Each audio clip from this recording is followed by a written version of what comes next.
Merci Monsieur Limousin de vous être déplacé jusqu'à Ferrières. C'est pas la première fois que vous venez. Et donc, c'est le département au départ qui nous a un peu sollicité, enfin sollicité sans nous solliciter, mais en nous montrant qu'ils allaient faire énormément d'activités ou d'animations par rapport à l'anniversaire de la loi de 1905, les 120 ans. Et donc on s'est dit qu'en tant que musée de la réforme à la laïcité, on se devait d'organiser quelque chose sur cette date-là.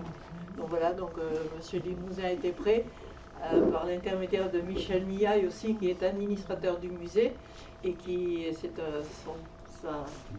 sa partie, la laïcité, dans notre conseil d'administration. Donc il vous a sollicité, nous vous en remercions. Voilà, donc je vous laisse la parole.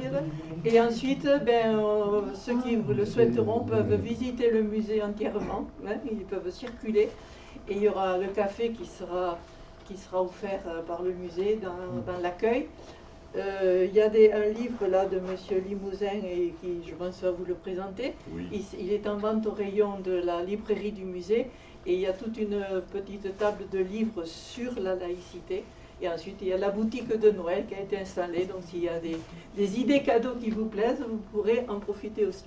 Voilà, donc je vous cède la parole et je vous remercie encore une fois. Merci beaucoup, Madame la Présidente.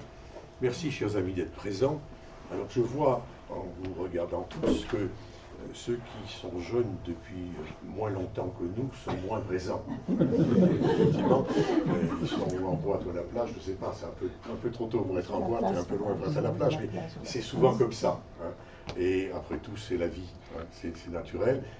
On les rencontre quand même, Michel Millaille et moi-même. Michel est un ami, et pas seulement un collègue, effectivement. Nous les rencontrons. Michel va rencontrer de nombreux scolaires dans les semaines qui viennent. Moi-même, je vais intervenir au rectorat à Montpellier auprès des élèves qui sont les élus au comité de la vie lycéenne académique. Et effectivement, je vais intervenir à l'université aussi de Montpellier, parce qu'on me l'a demandé à chaque fois, auprès des personnels de l'université, personnels administratifs qui sont confrontés à des questions de laïcité. Et par exemple encore, la CAF, la Caisse d'allocation familiale du Gard, m'a demandé d'intervenir auprès de 150 de ces personnels, effectivement, sur ces mêmes sujets. Ce qui témoigne, si vous voulez, de l'actualité, effectivement, du sujet. Bien sûr, le fait que nous fêtons les 120 ans de la loi de 1905 est lié aux soudaines prises de conscience de la part d'institutions de la nécessité de travailler, effectivement, sur le sujet. Donc c'est avec un grand plaisir que je reviens, puisque je suis venu déjà 3 fois, je crois, effectivement, ici à Ferrières. J'avais été hébergé par Michel, effectivement, à Espéros. Et j'ai une carrière de professeur du secondaire. Je suis agrégé d'histoire dans les années 70. Hein, le temps passe, hein, effectivement. Agrégation 1976, donner le chiffre juste. Ensuite, je suis devenu inspecteur d'académie, inspecteur pédagogique régional d'histoire et géographie dans cette académie, et j'ai terminé ma carrière comme doyen des corps d'inspection de l'académie de Montpellier. Dans cette académie-là, il y avait un poste qui n'existait pas ailleurs. Le doyen des IPR était doyen de l'ensemble des corps d'inspection et directeur de l'action pédagogique. C'était un poste très intéressant, vous voyez, à la limite de l'administratif, effectivement, et de la pédagogie. Et il se trouve que, étant médiéviste de formation, passionné par les questions d'histoire, j'ai consacré une partie de mon temps libre à travailler sur l'histoire des religions et sur l'histoire de la laïcité. L'histoire de la laïcité dont j'avais jamais entendu parler à l'école. Je suis à l'école dans les années 50, 60, je suis un bac 72, hein, jamais entendu parler. À l'université de 72-76, jamais entendu parler. Ça avait disparu des radars. Voilà. Et puis c'est revenu. Un peu plus fort. Alors ce que je vais faire, je vais prendre le micro. Voilà. Alors là c'est un peu fort peut-être, hein, comme ceci. Voilà, mais c'est peut-être un petit peu fort. Est-ce qu'on peut procéder à une opération? Si on peut le baisser, sinon j'essaierai de parler plus fort. Voilà. Est-ce que comme ça va? Il faut que je tienne très près de la bouche pour que ça pour que ça fonctionne. Voilà. Donc je me suis intéressé à ces questions-là, et c'est parce que j'avais cet intérêt, effectivement, que j'ai été amené ensuite à intervenir en dehors, une fois que j'ai fait valoir mes droits à retraite, comme l'on dit, il y a déjà presque une dizaine d'années.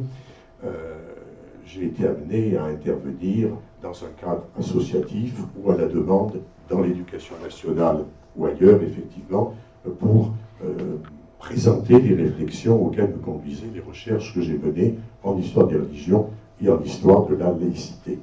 Je vérifie que ça marche avec le micro, c'est pas désagréable? Ça va? Non, mais il y a une partie, la première partie de votre phrase ne passe pas dans le micro. Alors, si je parle très fort, est-ce que ça marche? Oui.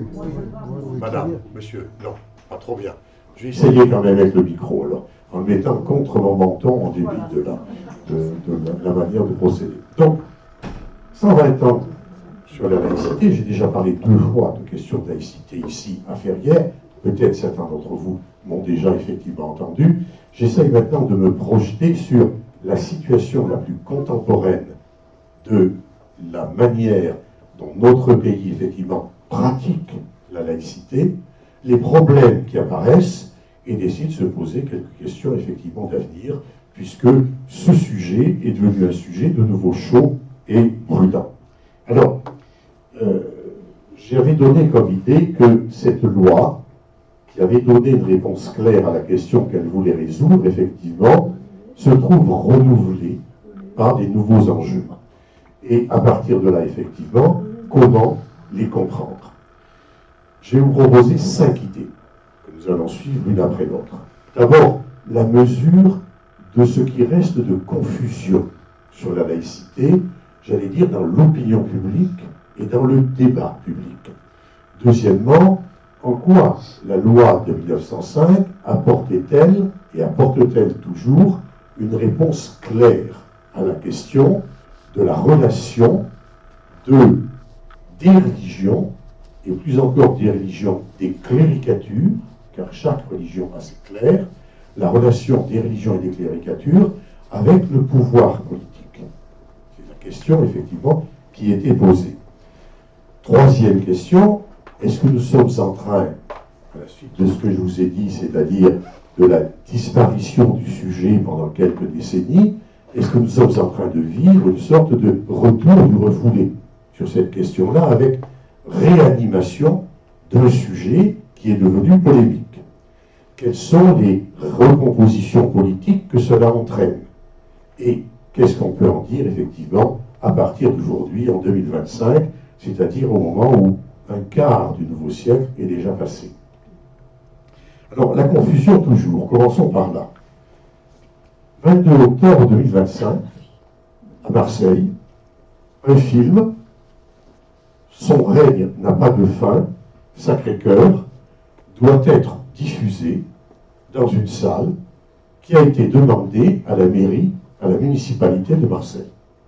Le maire de Marseille, M. Benoît Payan, apprenant ceci, décide de refuser de prêter sa salle.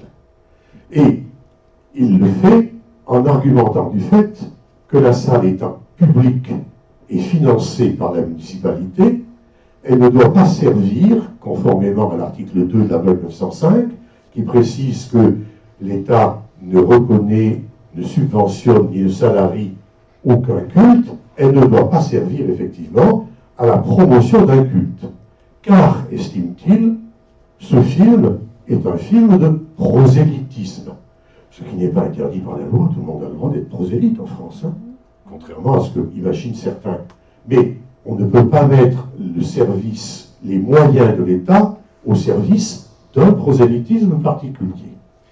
Alors évidemment, ceci déclenche une polémique, pour une raison simple, c'est qu'il y a toujours une polémique en France, et la deuxième raison, c'est qu'on est à quelques mois des élections municipales. Et que donc l'un des adversaires de M. Payan, M. Franck Alizio, député Rassemblement National, effectivement, de Marseille, lance la polémique, du moins il participe, en déclarant, vous avez le texte ici, mais jusqu'où iront-ils dans cette pseudo-laïcité? Oui, la laïcité devient pseudo, elle est réellement à géométrie variable, ils vont jusqu'à déboulonner la bonne mère. On imagine la destruction de l'église de la Bonne Mère qui est sur la colline effectivement au-dessus. Ce film a eu un visa d'exploitation par le Centre national du cinéma, c'est vrai, parce qu'il n'a pas de rapport avec le sujet d'ailleurs. Il n'y a pas de raison de le censurer. La décision du maire n'est pas une décision de censure, c'est une décision de non-mise à disposition de la salle municipale. Et le maire avait dit, si ce film veut aller dans le privé, il peut tout à fait louer effectivement une salle, trouver un distributeur. Et c'est dans une ville qui est un berceau de la chrétienté. Voilà le mot, on reviendra sur ce texte un peu après. Bien entendu, les partisans du film et les opposants à la décision du maire s'adressent au tribunal administratif qui leur donne raison. Le tribunal administratif dit, le maire n'avait pas, effectivement, à refuser. L'argument du tribunal administratif qui est recevable, c'est de dire, toute œuvre d'art, effectivement, est porteuse d'un message. Officiellement, ce film n'est pas un prosélytisme. Ce n'est pas parce que le réalisateur a déclaré que des gens se convertissaient en masse à la fin du film, ce qui est un peu exagéré, vous l'imaginez, que ce film, effectivement, est un acte de prosélytisme dans lequel l'acte de prosélytisme est plus important que l'acte culturel de raconter une histoire. Donc, la mairie cède sa salle, elle obéit au tribunal administratif, elle n'en décide pas moins de faire appel au Conseil d'État, lequel vraisemblablement confirmera le tribunal administratif.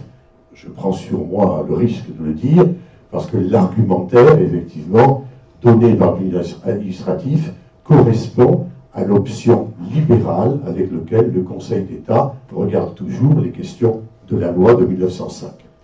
Alors, bien entendu, dans tout ceci, vous le voyez, il y a des éléments difficiles d'appréciation, parce qu'après tout, le maire n'a pas tort, il s'agit bien d'un acte qui contient son dimension de prosélytisme, mais en même temps, effectivement, le film est une œuvre d'art, qu'on l'apprécie ou pas, et qui a une dimension culturelle. La question est de savoir qu'est-ce qu'on privilégie dans l'analyse pour prendre la décision. Voilà le premier exemple. Un deuxième exemple, une double prolongation la semaine dernière, vous êtes tous au courant de ça, évidemment, etc. Nous avons, dans les tribunes de l'Assemblée nationale, un groupe de personnes qui sont présentes ici, qui s'y présentent voilées. Et parmi elles, des jeunes filles. Alors évidemment, à partir de là, interpellation immédiate, notamment de la part de députés du Rassemblement national comme M. Julien Audoul, qui avait déjà fait la même opération au Conseil régional de Bourgogne, où il était élu, en interpellant une femme qui était voilée effectivement dans les tribunes, et Mme Braun-Privé, qui est présidente effectivement de l'Assemblée, de dire « il me paraît inacceptable que des jeunes enfants puissent porter des signes religieux ostensibles dans les tribunes ». J'ai appelé chacun à une extrême vigilance pour que ça ne se reproduise pas. Donc, chacun prend une position réactive en fonction du fait que tout ceci se fait sous le regard des médias. Et donc, vous avez là un certain nombre de choses qui apparaissent. Alors, sur cette question-là, les choses sont claires pourtant. L'obligation de la neutralité dans le vêtement ou dans la neutralité de l'affichage de l'option religieuse ne s'impose pas aux usagers. Elle ne s'impose pas aux usagers. Elle ne s'impose même pas d'ailleurs aux parlementaires. Je vous rappelle qu'on a eu le chanoine Kir qui venait en soutien, député, effectivement de la même Bourgogne que M. Audoul, effectivement. Donc, ça ne s'impose pas. La question de savoir si les jeunes enfants, les filles, peuvent être amenés par leur famille à porter le foulard relève des familles. On a le droit d'être contre, de considérer qu'il s'agit d'un dressage et de considérer qu'il s'agit d'une manifestation du patriarcat. Et on a le droit de le dire. Mais il n'y a pas de loi qui l'interdise. Tant que la sécurité physique et morale des enfants n'est pas en jeu au point qu'on les retire à l'autorité parentale. Ou il y a autorité parentale et les parents sont responsables de l'éducation religieuse, ou on retire l'autorité parentale parce que les enfants sont menacés. Ce qui se produit dans certaines sectes où on ne les souhaite pas, par exemple. on arrête de les soigner, ou alors encore pire, effectivement, on leur fait subir des sévices sexuels. Dans ce cas-là, on retire aux parents. Mais il faut qu'il y ait une décision de justice. Sinon, il n'y a pas de raison. Alors, les deux assemblées ont édicté des règlements. Le règlement du Sénat est clair. On ne doit porter aucun couvre-chef. Par respect, depuis toujours, hein, par respect pour l'institution. De la même manière que moi, quand j'étais professeur, jeune professeur, je regardais mes élèves qui rentraient lors de la première heure de cours, et j'alignais tout de suite celui qui avait encore la casquette, je lui tombais dessus, avec les mots bien entendu, hein, effectivement, pour lui expliquer, lui faire enlever tout de suite, expliquer à tout le monde que dans la classe, on enlève la casquette, qu'on est respectueux des autres, effectivement, qu'on n'est pas dans la cour, enfin bref, ce qui construit la discipline dans un mode de fonctionnement. Le Sénat a cela, mais ça n'existe pas dans le règlement de l'Assemblée nationale. Peut-être que ça va y apparaître, on a le droit de faire son propre règlement. Mais pour le moment, ce n'est pas le cas. Donc, l'interpellation de ce groupe-là peut être faite au sens politique, idéologique, en disant « je ne suis pas d'accord », c'est une provocation, c'est certainement une provocation. Vraisemblablement, on sait comment ça fonctionne. Hein. C'est certainement une provocation. Sauf qu'une provocation qui n'est pas dans l'illégalité, elle reste légale. Il suffit de dire, pour ses adversaires, c'est une provocation et de le démonter. Quant au fait qu'on ne puisse pas faire porter un couvre-chef à des jeunes filles, effectivement, la loi ne dit rien sur ce sujet-là. Même si chacun peut dire que, par contre, c'est quelque chose qui relève de la sexualisation d'une enfant et que c'est quelque chose qui relève d'un dressage à l'obéissance au mâle. Au mâle, avec un accent circonflexe sur le A. Voilà. Donc, on peut dire ça, mais tant que ce n'est pas interdit, tant que c'est légal, il n'y a rien d'autre à dire. Vous voyez? Donc, la confusion, elle est là. Elle est déjà, et ce sera le premier élément qu'on retiendra, dans le fait que il y a dans l'opinion publique française la tentation de vouloir interdire par la loi ce qu'on n'aime pas, ou ce qu'on combat. Ce qui est une dérive très grave, si jamais on fonctionnait dans tous ces domaines-là. Il y a plein de choses qu'on n'aime pas. Franchement, je peux le dire devant vous, c'est des jeunes, je ne le dirai pas, je ne suis pas du tout, comment dirais-je, très accommodant, je ne dis jamais rien par courtoisie, avec l'abus des piercings sur le visage. Ça me gêne un peu, parce que je suis d'une autre époque, et que je ne suis pas dans cette période. Mais comme je sais que je suis d'une autre époque, et pas dans cette période, je le tolère sans rien dire. Mais même si je n'aime pas, j'imaginerai pas dire on va l'interdire. Vous le comprenez bien. Et vous êtes en général tous sur la même opinion. Donc, c'est là qu'est la confusion. Vous voyez. Alors, bien entendu, cette confusion, elle est liée au jeu de rôle politique. Chacun des hommes et femmes politiques, des membres d'associations, des membres de syndicats, des groupes de pression, des essayistes, vont prendre des postures qui correspondent qui à leurs militants, qui à leurs électeurs, qui à leurs lecteurs. Vous savez, ce phénomène-là qui joue. Ce que beaucoup de gens qui ont de l'expérience comme vous savent, et savent décoder, mais que beaucoup de gens qui ont moins d'expérience ne décodent pas du tout, et prennent effectivement au premier degré. De là donc toute une série de confusions sur la question qui nous occupe, qui est celle de la laïcité. Émile Poulain, hélas décédé en 2014, mais qui écrivait encore à cet âge-là, effectivement, avait dit une chose très simple. Il avait dit, il y a la laïcité dans les textes, celle de la loi, juridique, incontestable, que moi dans mon livre j'appelle objective, et puis il y a la laïcité dans les têtes, celle que chacun rêve, voudrait, subjective, celle que moi j'appelle subjective, c'est la même idée effectivement, et c'est pas la même. Or, la seule qui s'applique n'est pas celle qui correspond à nos désirs, à ce qu'on rêverait, à ce qu'on voudrait, mais c'est celle qui est dans la loi. Et donc, si, comme le dit souvent d'ailleurs Michel Niaille, on revient à la loi, beaucoup de problèmes disparaissent. Par rapport au fait que, et justement beaucoup de conceptions erronées sur la laïcité elle-même. Si on comprend la laïcité au travers de ce que dit un militant d'extrême gauche qu'il a décrit comme étant un instrument de domination coloniale de populations immigrées, ou si on la comprend à travers ce que dit M. Alizio, qui en gros dit « mais c'est une caractéristique de la France chrétienne », on n'y comprend rien, vous comprenez, que ce soit d'un côté ou de l'autre. Donc, le retour à la réalité du texte, à la réalité du droit et à la réalité de l'histoire est ce qui permet de faire disparaître ce dont un certain nombre d'hommes politiques ont besoin pour exister, c'est le conflit. Le conflit, effectivement, entre les personnes qui vont s'affronter sur un sujet et dans lequel celui qui crie le plus fort espère un jour pouvoir l'emporter dans les urnes. Voilà la situation telle, à mon avis, que l'on peut les voir. Voilà. Donc, j'ai déjà traité cette question-là pour parler de la confusion. On a oublié que ceci existe depuis toujours. On a oublié que ça ne s'est pas fait tranquillement en 1905.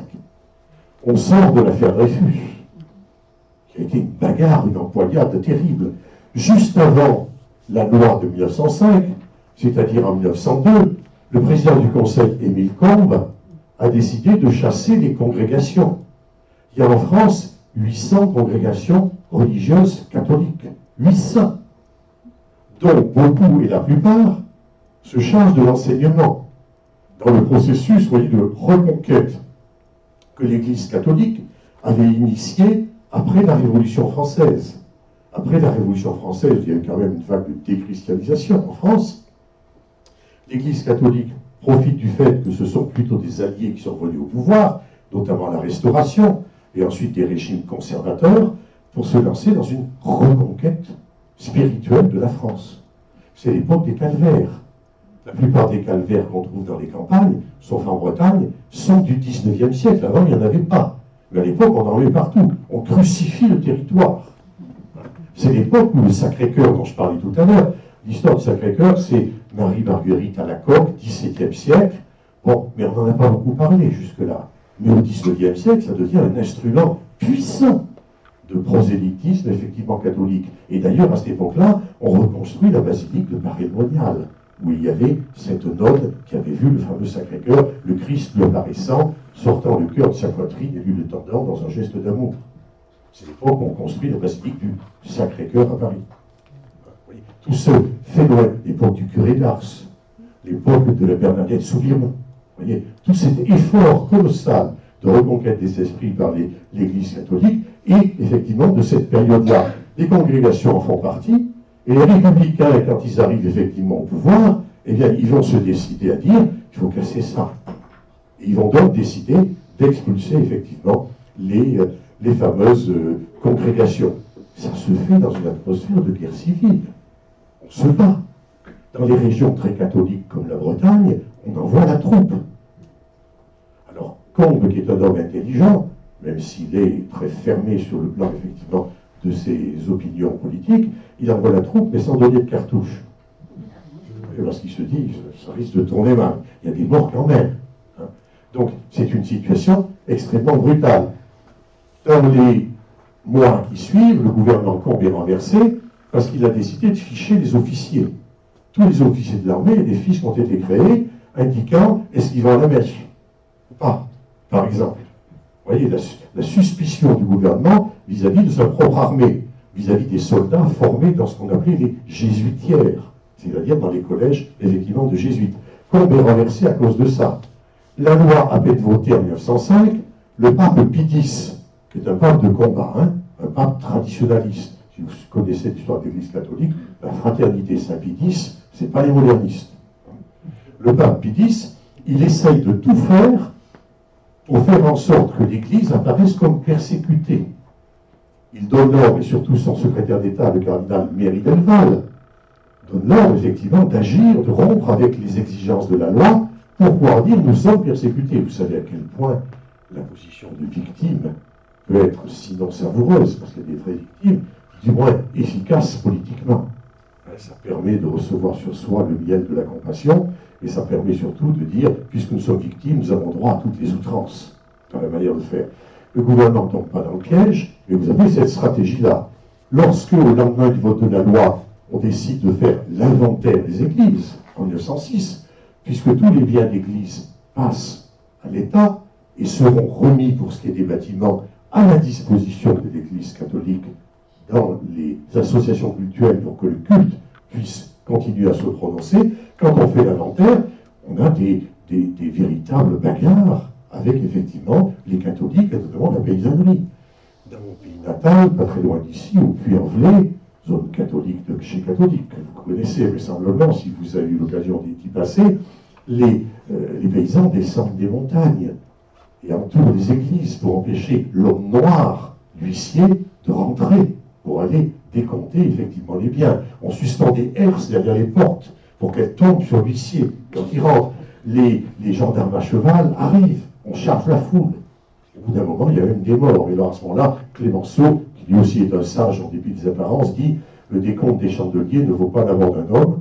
Et il donne l'ordre d'arrêter l'inventaire et de le reprendre petitement pour que les choses se passent bien. La loi a été mise en application avec sagesse et intelligence par les gouvernements successifs. Mais il y a une tension considérable. Donc, ne pas oublier ça. Et quand on pense aux tensions d'aujourd'hui, ne pas oublier que, j'allais dire, la France est un vieux pays de guerre civile. Si vous regardez dans son histoire, la France est un vieux pays de guerre civile dans lequel on adore s'affronter, puis se regrouper dans la difficulté, puis de nouveau, effectivement, s'affronter. Ne pas surestimer peut-être, surtout aujourd'hui où vous avez le modèle médiatique qui est le nôtre, ne pas surestimer le bruit médiatique, effectivement, sur l'ensemble de ces questions. La loi 1905 avait pourtant apporté une réponse claire. Premier élément, elle avait deux piliers. D'abord, et en premier lieu, dans la loi, la garantie de deux libertés.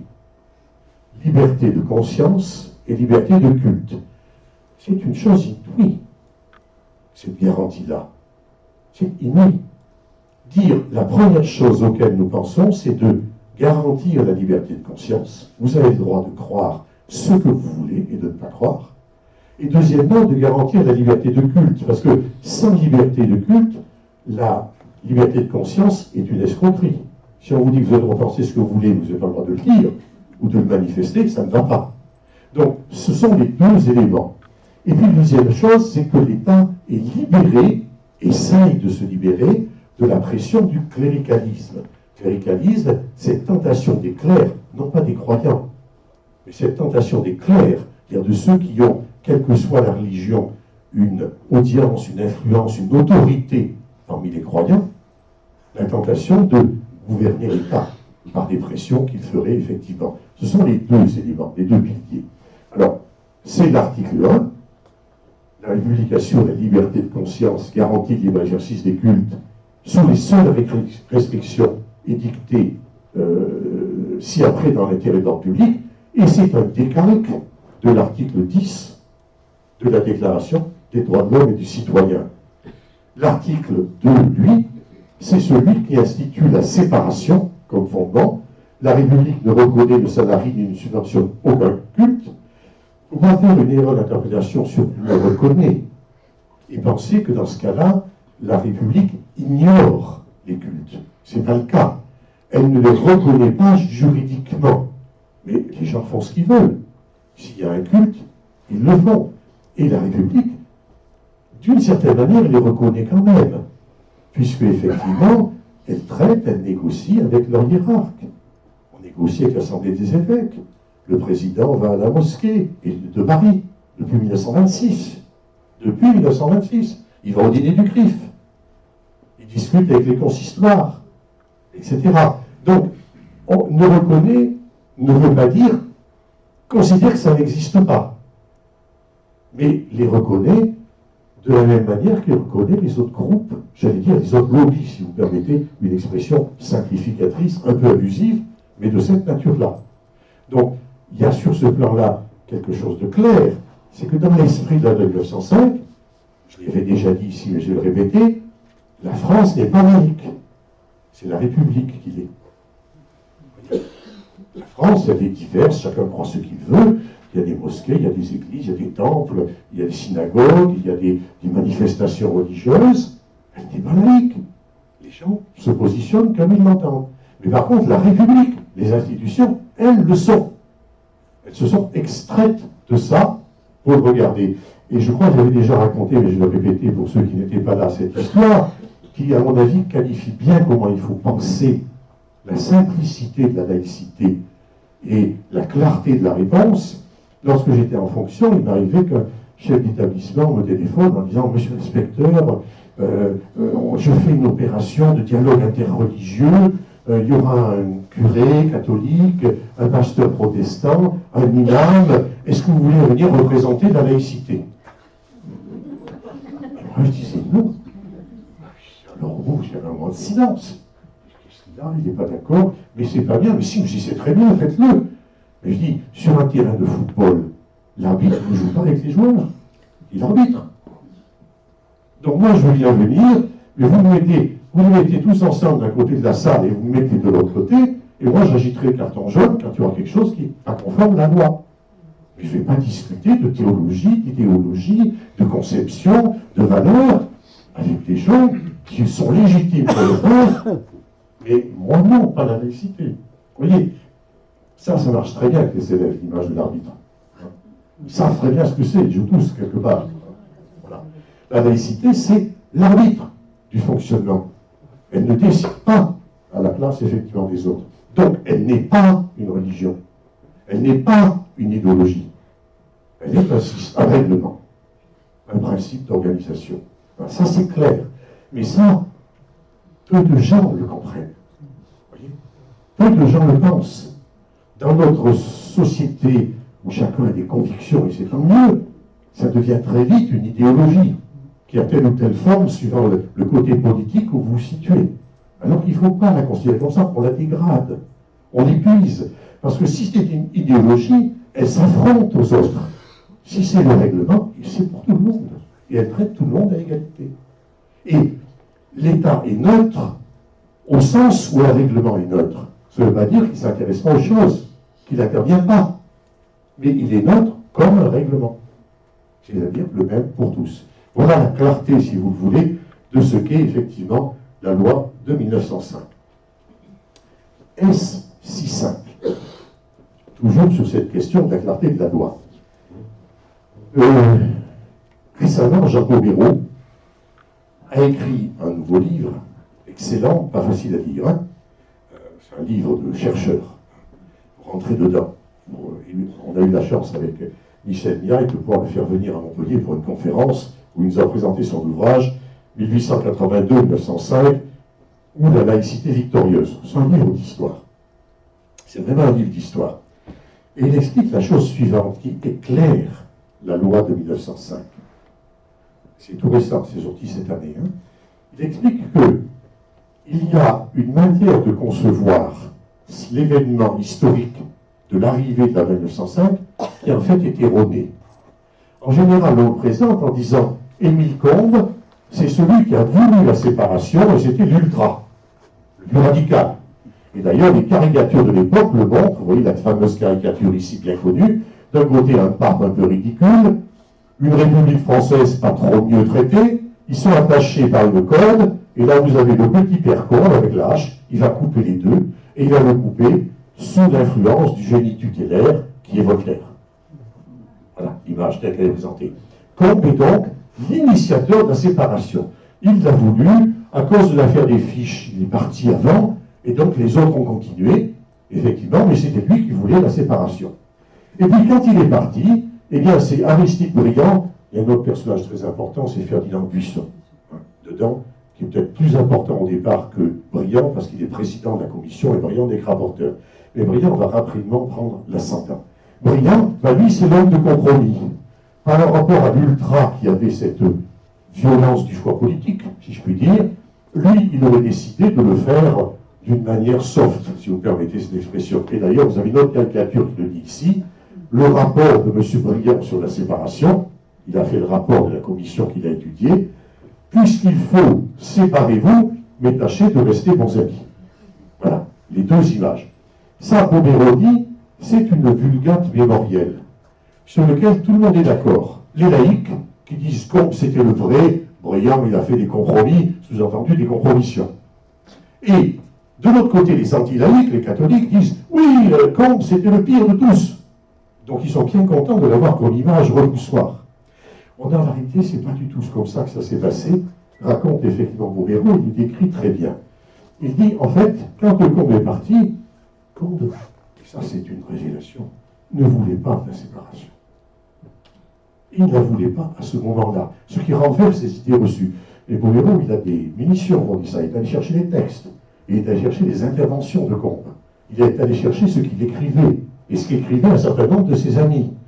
Ce que Combes voulait, Bouguereau ne dit pas qu'il ne voulait pas la séparation, il ne la voulait pas tout de suite. Il voulait d'abord casser l'Église. Et il voulait d'abord casser les congrégations. Il était un partisan d'une forme de concordat à la Napoléon qui maintienne l'Église sous l'autorité du pouvoir. Alors une fois qu'elle était cassée, on aurait pu séparer, mais pas avant. C'est-à-dire sans ça qu'il est, vous voyez, extrêmement pugnace dans sa lutte contre l'influence de l'Église catholique. Il est plutôt concordataire. Mais dans le concordat de 1801, il prend l'accord entre Bonaparte et le pape Pie VII, et il y rajoute les articles organiques que Bonaparte avait pris, qui étaient des articles que le pape n'a jamais reconnus, mais qui étaient beaucoup plus serrés, effectivement, pour tenir le contrôle de l'Église. À titre d'exemple, Combes estime que c'est à lui de nommer les évêques, et que le pape a juste enregistré. Et ça, c'est dans les articles organiques. Alors que, dans le concordat, c'est un accord entre les deux. Et en 1902, il y a 30% des diocèses français qui n'ont pas d'évêque parce que la République de Combes et le pape n'ont pas réussi à se mettre d'accord sur un nom. Vous voyez? Et donc, là, on a quelque chose qui revient bien. Tandis que Briand et Buisson, eux veulent la séparation, mais ils la veulent bien. Ils veulent que ça marche. Donc, ils veulent qu'elle soit acceptée par l'opinion publique qui est majoritairement catholique. Alors qu'elle soit refusée par un bon nombre d'éclairs, tant pis, pourvu qu'elle soit acceptée, notamment dans les campagnes, par les paysans. Pour cela, il ne faut pas brusquer. Et puis, ils veulent aussi que cette séparation soit conforme aux idéaux de la République, à l'idéal de liberté. S'il s'agit de serrer la vis pour empêcher les gens d'avoir leur liberté de conscience et de culte, Buisson, comme Briand et d'autres disent, mais on est en contradiction avec nous-mêmes, la République c'est la liberté. Donc, ils vont se débrouiller, Buisson et Briand, pour faire élire une commission parlementaire dans laquelle Combes, qui a posé sa candidature, qui a perdu le ministère à ce moment-là et qui est député, n'est pas élu. Ils vont se débrouiller pour faire créer une commission parlementaire, et là, ils vont faire un travail parlementaire sérieux, comme celui qu'on voit quand on ouvre la chaîne du Sénat aujourd'hui, et qu'on regarde non pas les débats à l'Assemblée et les questions au gouvernement, qui sont toujours une comédie lamentable, mais qu'on regarde les commissions parlementaires, leur travail. Et là, dans une commission parlementaire, si vous le regardez, vous verrez, c'est sérieux ce qu'on fait. On se pose des vraies questions, on cherche des réponses. Et alors, ils ont une idée géniale, c'est Buisson qui l'a, il dit, écoutez, dans la commission, il y a des gens qui sont opposés, des gens qui sont pour. Et il leur dit deux choses. Il leur dit, je simplifie, pour que tout le monde comprenne bien, parce qu'il faut l'extraire, cette substance moelle, du texte dense et compliqué de Bouguereau. Il leur dit deux choses. Il leur dit, écoutez, si on doit faire les séparations, essayons d'imaginer ce qu'elles pourraient être. Il ne leur dit pas, faisons la loi. Et il ne leur dit pas, faisons la loi à partir d'une idéologie a priori. Il leur dit comment ça pourrait marcher, techniquement. Et deuxième chose, il leur dit, on travaille entre nous, on n'en parle pas dehors. Donc pas de polémique, pas de bruit, pas de buzz, si on peut parler de ça, effectivement, à l'époque de 1905. Et la commission travaille de cette manière-là, sérieusement, cherchant à trouver des solutions techniques à tous les problèmes. Et c'est comme ça qu'elle produit le rapport Briand, qui sera, dans une très large mesure, bien qu'il soit amendé ici ou là, voté. C'est-à-dire que ce que démontre Bouguereau, c'est que la loi de 1905 n'est pas un compromis fabriqué pour faire plaisir aux catholiques, c'est un vrai projet de la part de gens qui ont fait un travail parlementaire. Et donc ça lui donne, vous voyez, une force beaucoup plus grande, et il n'est pas nécessaire d'en appeler à Combes, effectivement, pour procéder à la critique de ce compromis. La loi est installée dans ces conditions-là, c'est pas facile, jusqu'en 1914, ça se passe pas très bien. L'Église catholique, le pape interdit qu'on rentre dans la loi et qu'on crée des associations cultuelles. Il y a une raison à ça. Quand on dit on va donner les églises à des associations cultuelles, c'est dans l'esprit de la loi de 1901. Or, dans la loi de 1901, Les dirigeants d'associations, ils sont élus. Alors, qu'en est-il de l'évêque dans ce cadre-là? Son autorité, qui est une autorité de nature absolue à la monarchie ancienne, hein, qu'en est-il? Donc l'Église ne peut pas accepter. Donc il y a un conflit qui traîne sur cette question-là. Mais, j'allais dire, et vous me le pardonnerez, coup de chance, éclate la guerre de 14-18, et la guerre de 14-18, là, on a des vrais méchants en face, on a des Allemands. Et donc toute la population, tous les groupes politiques cèdent les rangs, c'est l'union sacrée.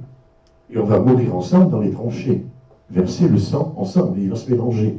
Donc quand on en sort, une bonne partie, si vous voulez, du conflit entre les milieux républicains et l'Église a disparu là derrière. Et on en sort avec des tédéums dans toutes les cathédrales. Tédéum à la victoire de la République. Donc les choses ont changé. Et c'est le moment où la République saisit l'occasion de trouver un accord avec le souverain pontife. Et le souverain pontife, c'est Pie XI, c'est Pluvidis, effectivement, qui lui aussi veut un accord. Alors il dit, on va faire un geste. Allez, Jeanne d'Arc sera une sainte. Elle n'était pas jusque-là. Elle est sanctifiée, devient sainte, effectivement, sainte nationale, en plus, luttant contre les ennemis, effectivement, du pays. Tout va bien. Et on négocie, on négocie sur les associations. Et sur les associations, on décide, du côté républicain, d'envoyer une lettre, on ne signe pas un traité, au pape en disant, écoutez, on accepte le principe de créer des associations dérogatoires. Ces associations seront dérogatoires, c'est-à-dire que le chef en sera naturellement l'évêque. Et donc le pape dit, ça va, ça marche. Et à partir de là, si vous voulez, il y a un apaisement. L'Église accepte la laïcité. Elle l'accepte d'autant plus qu'elle y découvre la liberté. Elle n'avait jamais été libre. Dans l'accord avec la monarchie, il fallait toujours négocier avec le roi. Il fallait négocier notamment la nomination des évêques. Encore aujourd'hui, le pape ne donne pas l'archevêque de Strasbourg. Il ne le donne qu'avec l'accord du gouvernement français, ni celui de Mulhouse, ni celui de Metz.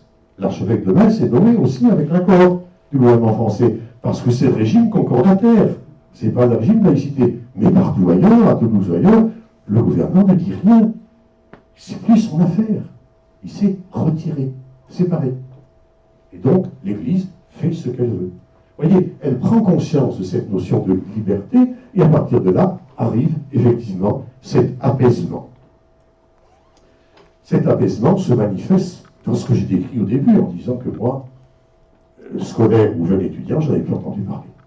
C'était fini. La question de la laïcité, en apparence. Fini en apparence. Et l'Église s'y est très bien habituée. Alors évidemment, ceux qui s'y sont le mieux habitués, c'est les protestants. Parce qu'ils ont joué un rôle capital dans la fabrication de la laïcité. Dans la conception même de la loi, il y a beaucoup d'acteurs protestants, politiques protestants, hein, effectivement. Et donc, pourquoi ils l'ont fait? Parce que, ayant subi les longues persécutions, pesant sur effectivement le choix religieux qu'ils voulaient faire, ils sont profondément attachés, plus que tous les autres, à la liberté de conscience. Et le fait qu'on fasse de la liberté de conscience l'élément cardinal, premier de la loi, leur convient parfaitement. Et que cette loi soit libérale ne nie pas l'existence, effectivement, du fait que l'on peut croire ou ne pas croire, mais la laisse complètement libre. Ceci fait qu'ils sont eux, mais ils ne sont pas très nombreux en France, ils sont eux les plus favorables, si vous voulez, à cette organisation effectivement laïque. Mais l'Église, finalement, s'y est ralliée. Et d'ailleurs, en 1946, elle ne s'oppose pas du tout à la constitutionnalisation du principe.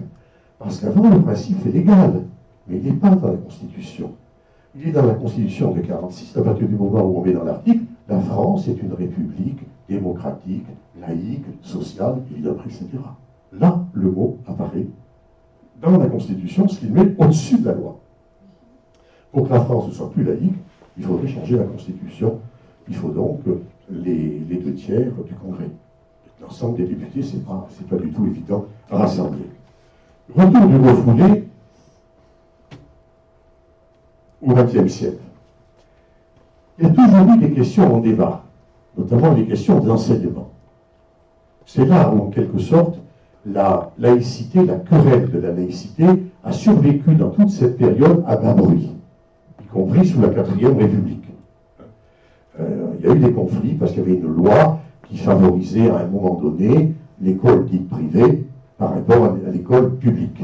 Et comme les grands partisans de la laïcité étaient plutôt à gauche, et dans les syndicats enseignants en particulier, et dans les associations comme celle dont Michel est président et moi vice-président, les ligues d'enseignement par exemple, hein, eh bien, à chaque fois qu'il y avait cette tentation d'un pouvoir ou d'un ministère de faciliter la vie de l'enseignement privé, il y avait effectivement des réactions. On a eu aussi des oppositions sur les questions sociétales. La pilule, l'IVG, plus tard le mariage pour tous, aujourd'hui la question de la fin de vie, effectivement. Parce que derrière ces questions-là peuvent être mobilisés des éléments éthiques en rapport avec telle ou telle croyance. Mais ce ne sont pas vraiment des questions de laïcité. Parce que n'importe quel groupe de conscience a droit à s'exprimer et à dire « je ne suis pas d'accord ». Ils agissent dans ce cadre-là. Les partisans, comme les adversaires, agissent comme n'importe quelle association, parti politique, ils présentent leurs opinions et ils peuvent les donner. C'est la liberté qui existe dans une démocratie. Donc, la laïcité n'est pas mise en cause par le fait qu'il y a des gens qui manifestent contre le mariage pour tous. Même si c'est au nom de conceptions éthiques qui ont une dimension religieuse. Et elle n'est pas plus mise en cause par le fait que certains vont manifester pour permettre le choix du suicide assisté à la fin de la vie. C'est le débat démocratique. On a tort, à mon sens, de faire de ceci des questions de laïcité. Ça n'a pas de rapport direct avec la loi. C'est pas parce qu'il y a une dimension religieuse dans l'expression d'une conviction qu'il y a un problème laïque. Parce que ce soit une idéologie religieuse ou une idéologie civile, on a le droit de s'exprimer et d'avoir une opinion. C'est ça l'essence même d'une laïcité libérale. Sinon, elle n'est pas. Il y a eu d'autres laïcités, celle de la Turque, celle de Staline ou d'Anverotchov n'était pas comme ça. Mais justement, ce n'était pas les démocraties. Vous l'imaginez. Il y a par contre un nouveau contexte qui apparaît avec l'islam, nouveau venu dans le paysage républicain, et nouveau venu qui n'a jamais eu l'expérience de la laïcité. Parce que la loi de 1905 n'est pas impliquée dans les colonies. Spécifiquement, il a dit on ne l'applique pas dans les colonies. La République colonialiste ne va pas imposer sa loi au risque de faire soulever une population en la provoquant. On dit non, surtout pas, on ne le fait pas. Qui plus est, l'Église catholique est bien pratique pour tenir les indigènes. Il y a 5 congrégations qui sont conservées par contre. Ce sont celles qui interviennent dans les colonies. On les christianise, ils sont un peu moins étrangers à nous, un peu plus civilisés, pense-t-on, sans guillemets. Donc, on ne va pas. La République, elle est capable de transiger, y compris sur ses principes de temps en temps, quand il y trouve effectivement un intérêt. L'islam est à nouveau venu dans le paysage, effectivement. L'islamisme apparaît comme projet politique. Il apparaît, l'islamisme existe depuis les origines de l'islam. Hein. C'est un courant, ou du moins les islamismes sont un des courants de l'islam. Mais il se révèle, effectivement, dans le paysage politique, à partir du moment où il y a des musulmans en France, parmi lesquels il y a quelques islamistes, plus ou moins, effectivement. C'est comme ça que la question, effectivement, apparaît. Et c'est un projet politique qui se révèle être totalitaire. Qu'est-ce que j'entends par totalitaire? C'est technique, le mot, c'est pas une insulte. Hein. Qu'est-ce qu'un projet politique totalitaire? C'est un projet politique qui prétend prendre sous son autorité l'ensemble de la vie, la totalité de la vie. Comme disait Mussolini, je prends l'homme au berceau et je ne le rends au pape qu'à sa mort. Une dictature traditionnelle, je suis allé en Chine là, pendant l'été, on dit bien en Chine, on se rend presque compte de rien si on n'est pas attentif. Parce que la dictature chinoise, elle n'est pas totalitaire, elle n'exige pas l'adhésion. Elle ne demande pas qu'on vienne crier, comme en Corée du Nord, à chaque fois qu'il y a viennent les dignitaires, et vient qui veut. Dans la rue, on voit rien. Elle est intelligente. Elle veut juste qu'on obéisse, qu'on ne s'oppose pas. Là, si on s'oppose, si on n'obéit pas, ça tombe, et ça tombe sévèrement. C'est la différence, vous voyez, entre une dictature et un totalitarisme. Un totalitarisme, il vaut tout. Parce que la dictature j'allais dire un principe technique, une volonté de conserver le pouvoir. Un totalitarisme, il est une idéologie, il a une conception de l'homme, il veut un homme nouveau, comme le nazisme, comme le stalinisme, évidemment, etc. Et l'islamisme, il a une conception de l'homme comme musulman, suivant exactement la loi telle que l'a déterminée tel clerc islamiste. Et pas son voisin qui est aussi un autre clerc islamiste, bien entendu. Donc, on a là quelque chose qui apparaît et qui, en France, est quand même quelque chose de complètement étranger comme conception à notre conception sociale, politique, effectivement démocratique. Et puis, il y a des avatars du sentiment religieux et de la religiosité. Avatar au sens hindou du terme, les changements d'eux. L'avatar, c'est ce qui se modifie, c'est la forme que prend Dieu. Un jour il est ceci, un jour il est cela. Voilà. Donc ces avatars, vous savez, Marcel Gauchet avait écrit dans les années, je ne sais pas, 80 je crois, un livre qui s'appelait Le désenchantement du monde. Très beau livre dans lequel il décrivait le processus de sécularisation. Le monde n'était plus enchanté par la religion. Voilà. Désenchantement du monde. Quelques années après, on entend parler de retour des religieux, et des religieux. Il y a des histoires d'attentats, il y a des dépressions, des polémiques.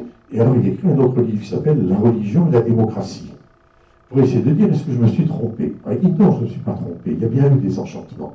Mais il se passe un autre phénomène. C'est que la conception même de la religion a changé. Elle est de plus en plus individuelle.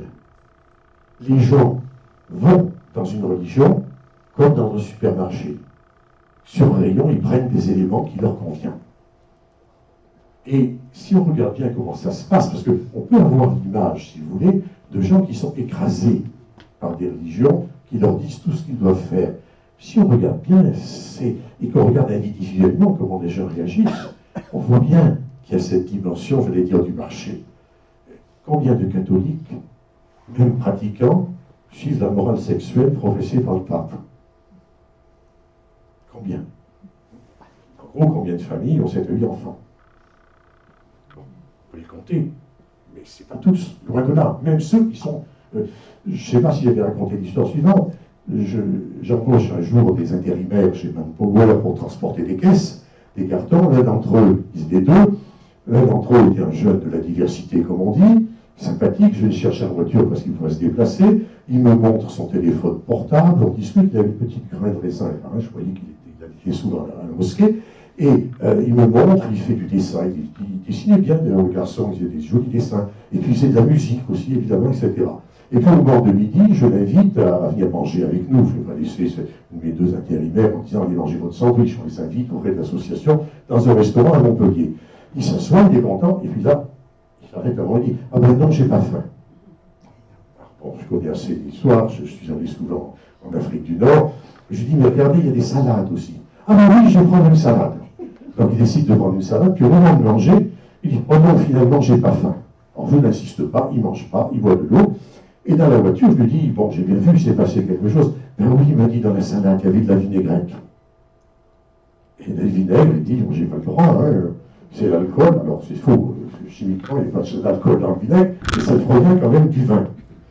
Alors moi, je fais un peu la bête, je dis, ah bon, je comprends, vous suivez vos contraintes, c'est très très bien. Mais quelque chose que je comprends, je lui dis, vous m'avez montré votre téléphone portable, vous faites du dessin et de la musique. C'est pas interdit, ça? Oh non, il m'a dit, ça c'est des extrémistes. Vous voyez, c'est intéressant. C'est intéressant parce que le garçon, qui avait une pratique relativement rigoureuse, mosquée, ramadan sans doute, contrainte alimentaire, il avait quand même un moment où il s'arrêtait. Au-delà, non. Alors qu'en fait, il n'y a pas plus. La musique et le dessin sont explicitement interdits dans certains hadiths. Et donc vous avez explicitement interdit pour un certain nombre de clercs de l'islam qui peuvent se référer à des textes, au moins autant que le cochon ou le vin. Mais il choisit. Vous voyez? Et les jeunes, il ne faut pas arrêter la musique. En plus, il était coiffeur, encore le salon, il de la musique. Enfin, vous voyez bien la question. Il s'était positionné comme ça. Voilà, c'est ça ce que décrit en fait Marcel Gauchet. Je le simplifie, il faut lire son livre, qui est beaucoup plus riche que cette chose simple que je présente. C'est le caractère de plus en plus individuel des adhésions religieuses. Si vous réfléchissez à tous les jeunes qui se sont montrés djihadistes, qui sont allés faire là-bas des horreurs, la plupart d'entre eux étaient en même temps des buveurs, ou du moins avaient été des buveurs, des fumeurs de hashish, ou ce genre de choses-là. Vous voyez, vous avez des choses très complexes dans les comportements, effectivement, des individus. Alors, ceci, effectivement, a deux conséquences. D'une part, ça permet un retour du religieux dès que quelqu'un a un problème d'identité, parce qu'il a besoin de s'adosser à quelque chose, parce qu'il est mal dans sa peau. Mais en même temps, c'est beaucoup plus incontrôlable que tout système dans lequel vous avez une hiérarchie en face de vous, avec qui vous pouvez négocier, et vous pouvez compter sur le fait que la hiérarchie va donner des ordres. Comprenez ? Si un État a ça en face, il est content. Et c'est le problème qu'a l'État républicain français, vis-à-vis notamment de certaines religions. Alors, il s'est débrouillé avec les protestants et les juifs, il a fait créer les consistoires à l'époque de Bonaparte. Donc il a ses interlocuteurs équivalents, en changeant ce qui doit être changé, équivalents à l'Église catholique. Mais avec l'islam, il essaye depuis les origines de fabriquer conseil du culte de ceci, assemblée représentative, et ça ne marche pas. Parce qu'en fait, la projection du modèle de type Église catholique, c'est Moreno qui décrit ça aussi, ne fonctionne pas dans ce cadre-là. Il ne fonctionne pas non plus avec les nouveaux modes de religiosité. Alors ça, c'est une complication de plus, effectivement. On va donc assister à partir de là à un retour de la question laïque dans le domaine public. Alors, beaucoup de monde, et Michel en particulier, quand on en discute, fait remonter ceci en 1989 et à l'affaire du foulard de Creil. Vous savez ce qui se passe cette année-là? 3 jeunes filles se présentent au collège de Creil et refusent d'enlever leur foulard. Ça marche? Non. Est-ce que c'est moi qui l'ai? Bon, je vais essayer de parler fort. Voilà. Vous me dites si c'est trop fort. Elles refusent d'enlever le foulard. Au passage, il n'y avait pas de loi qui exigeait qu'on l'enlève. Mais tout le monde le faisait. Tout le monde le demandait. Elles refusent. Alors, il y a derrière une forme de manipulation. Peut-être adolescente, ces jeunes filles se disent folles d'Allah. Hein? Des femmes, quoi, comme des femmes de musique, si j'ose dire, en quelque sorte. Elles se disent folles d'Allah, et derrière elles, il y a un certain nombre de personnes qui sont des moteurs, qui les ont peut-être un peu poussées. Pas spécialement musulmans, plutôt militants décoloniaux, tel qu'on a compris. Hein? Bon, c'est pas complètement garanti, l'histoire est trouble. Hein? Mais plutôt en disant, en pleine, comment dirais-je, bonne volonté, on va aider ces pauvres immigrés, vous voyez, à être eux-mêmes. Hein? Enfin, quand vous voulez aider les gens à être eux-mêmes, en les poussant à être ce qui les rend plus difficiles à vivre à l'endroit où ils sont, ça peut être un problème, vous le comprenez. En tout cas, cette affaire éclate, le proviseur et les professeurs se raidissent, effectivement, et donc, ensuite, enflammement médiatique, et on ne sort plus de l'affaire du foulard, on est rentré dedans, on n'en est toujours pas sorti. Alors, dans la réalité, il y a un contexte général qui interpelle l'opinion laïque, c'est-à-dire les gens partisans de la laïcité, qu'ils soient brillantistes, si vous voulez, ou combistes. Le contexte, c'est qu'en 1959, le général de Gaulle, parvenu au pouvoir, demande à Michel Debré de prendre une loi qui va permettre de financer l'enseignement privé. C'est la loi Debré. Il y a une autre loi, la loi Germer, qui apparaîtra après.